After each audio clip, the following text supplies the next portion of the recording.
né? Hoje você namora, você é casada? Hoje eu namoro, moro junto. Mora junto. Quase casada. Eu queria saber o que mais chamou a atenção... Qual que é o nome dele? Naldo. Naldo? O que mais chamou a atenção em você, assim, no Naldo? Olha, foram algumas coisas, assim, mas o jeito que ele veio falar comigo foi completamente diferente. Então, assim, às vezes você coloca uma pessoa num patamar e por essa pessoa estar num patamar, você acaba se afastando muito dela, né? E aí, a forma como ele me abordou, ele veio me pedir informação sobre a minha mentoria. Sabe? Então ele chegou, me mandou uma mensagem no Instagram. Oi, Kátia, não sei o que, tudo bem? Queria saber algumas informações a mais sobre a sua mentoria. E eu olhei o perfil dele e não me parecia que ele precisava, digamos assim. Mas você não pode julgar dessa maneira, né? Às vezes a pessoa tem um baita de um problema interno e você nunca vai saber. Eu hoje, às vezes, podia ser focado pro profissional, não sei. E daí, isso me chamou a atenção, a maneira como ele abordou, mas eu ainda tinha levado muito no profissional. E daí a gente foi tomar um café. Eu tava tomando um café, ele veio me encontrar. E algumas coisas me chamaram a atenção. Primeiro, a postura. Então, eu acredito muito que existe postura de homem e postura de menino, sabe? Então, postura de homem, pra mim, o cara ele já chega pisando de um jeito diferente, sabe? Ele já chega ocupando um espaço no ambiente de um jeito diferente. A tonalidade de voz dele é diferente, a maneira como ele se movimenta, tipo, os braços, pra mim é tudo diferente.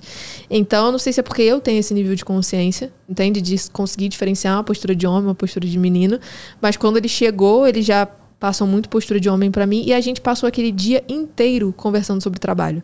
E tipo assim, não teve em um momento que eu achei que era uma outra coisa. Nenhum. A gente passou a tarde inteira conversando sobre trabalho. Ele querendo saber da minha vida, querendo saber o que eu fazia, quais eram as palestras que eu dava. E como ele trabalha com evento presencial, né, de palestra e tudo mais, ele ficou o tempo inteiro tentando ajudar de alguma forma com isso. E eu achei muito foda. Eu falei, caraca, cara, é uma coisa que eu quero. Na época eu nunca tinha feito nenhum evento presencial. E eu entendi como uma oportunidade, mas eu não tinha visto como nada, né? E aí foi uma forma tão natural, assim, sabe? De que ele mostrou o valor dele, mostrou como que ele podia agregar para a área que era mais importante da minha vida, que era o profissional. Então, no começo do nosso relacionamento, eu falava o tempo inteiro, tipo, não quero nada sério, não quero nada sério, e ele também. Eu até postei isso ontem, que a gente tava vendo apartamento, né? E eu falei, no começo a pessoa fala que não quer nada sério, e depois passou um ano, tá vendo apartamento pra morar junto, né? A gente já mora junto desde 3 meses do relacionamento, sabe? Mas agora, de fato, vê um apartamento, tudo. Então, a gente nunca teve muita pressão para as coisas acontecerem. A postura dele para mim sempre foi muito diferenciada. Então, assim, ele é 10 anos mais velho do que eu, quase 11. Ele tem uma filha. Então, assim, sempre foram coisas que eu, de uma maneira pessoal, admirei sobre outra pessoa. E eu sempre gostei do fato de... Admirei o homem por ele ter outra responsabilidade, sabe? Então, assim, ele é muito focado no profissional dele. E em momento nenhum ele ficou correndo atrás de mim o tempo inteiro. Tipo, não, você é minha vida. Sabe? Não, ele tava preocupado com o negócio dele, com a filha dele. E aí ver ele com a filha dele também sempre foi algo muito foda pra mim. O que sempre vai contra o que muita galera fala, tipo, não posso me relacionar com mãe, com pai, não sei o quê, com pessoas que têm filho, né? Então isso eu sempre fui muito contra isso, eu sempre vi isso de maneira contrária. Então acredito que foi isso, assim. A gente tem objetivos muito parecidos, muito alinhados, a gente se complementa no nosso profissional. Por causa de relacionamentos antigos que eu tive... eu sempre tive muito cuidado depois de um tempo, assim, quando eu falei, não quero mais nada, quero ficar de boa na minha. Sempre queria alguém que tivesse ali junto comigo no que eu faço. Então, meu trabalho, a minha exposição, digamos assim, já deu muito problema para muitos relacionamentos meus. De pessoas não saberem lidar com a exposição que você tem de fato quando você está na internet. Isso é claro, né? Então, principalmente no começo, que meu público era 99% masculino, se eu me junto com um homem que não tem cabeça para isso, ele vai ver o dia inteiro um monte de homem me chamando no direct. Tipo, se o homem ele não tem cabeça para isso, esquece. Da mesma forma que eu sei que a maior parte do público dele é feminino. Tem um monte de mulher chamando ele o dia inteiro no direct. Então, eu acho que a gente meio que se encaixou nisso e era uma coisa que eu tinha pra mim. Então, a pessoa tem que fazer a mesma coisa que eu faço e se não fizer a mesma coisa que eu faço, pelo menos serem coisas parecidas ou complementares, que foi o que aconteceu, né? Você falou sobre essa parte de quando ele chegou no lugar, sobre você conseguir diferenciar o homem do menino. Sim.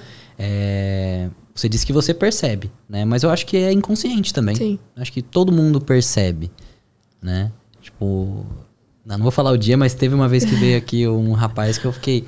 Sabe? Tipo, deu pra perceber, assim, que era um menino, sabe? Tipo, tinha um jeito, sabe? Sim. Você tem características, assim? Tipo, de diferenciar um homem do menino? É muito fácil. Primeiro, sem o cara abrir a boca, eu já diferencio pela roupa. Tipo assim, o homem pra mim se veste de um jeito e o menininho pra mim se veste de outro.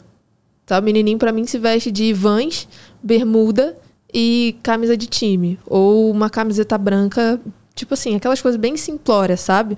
Uma camisa da Lacoste, sei lá, umas coisas assim. Essa é a minha visão de menino. Um homem, pra mim, ele se importa em estar diferente do resto, sabe?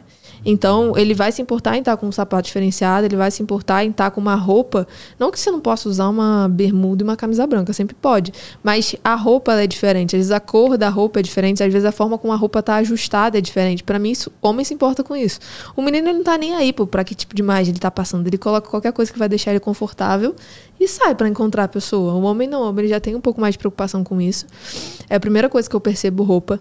Segunda coisa que eu percebo também é a maneira como ele chega no lugar. Então, assim, pra mim, se um homem chega mexendo no telefone no lugar, é horrível.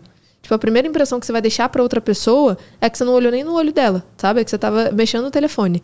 Então, o que mexer no telefone automaticamente faz a gente olhar pra baixo, né? E você olhar pra baixo é uma mensagem de insegurança pras outras pessoas. E além de tudo isso, né, de mexer no telefone, de olhar para baixo, a gesticulação também. Então, pô, se eu tô com uma pessoa e ela não entendeu ainda de maneira inconsciente que ela merece ocupar aquele espaço que ela tá ocupando, ela vai sempre, tipo, ficar na dela, assim, sem movimentação nenhuma, de braço cruzado, meio que tímido, assim, sabe? E tem uma diferença muito grande, não é para você ser expansivo, invasivo, né? Você invadir a bolha, o espaço da outra pessoa, nada disso. Mas é você entender e mostrar para outra pessoa que você tá confortável naquele ambiente porque você não tá inseguro, né? Tem isso também que eu reparo muito. E eu também reparo muito na maneira com que a pessoa fala. Então, a comunicação não verbal ela é a primeira e ela é muito importante, mas a comunicação verbal da pessoa, pra mim, deixa muito claro, pô, se ela é um menino ou se é um homem. Então, se chega um garoto que de 10 palavras dele, 9 são gírias, eu sei que é um menininho, pô, não é possível.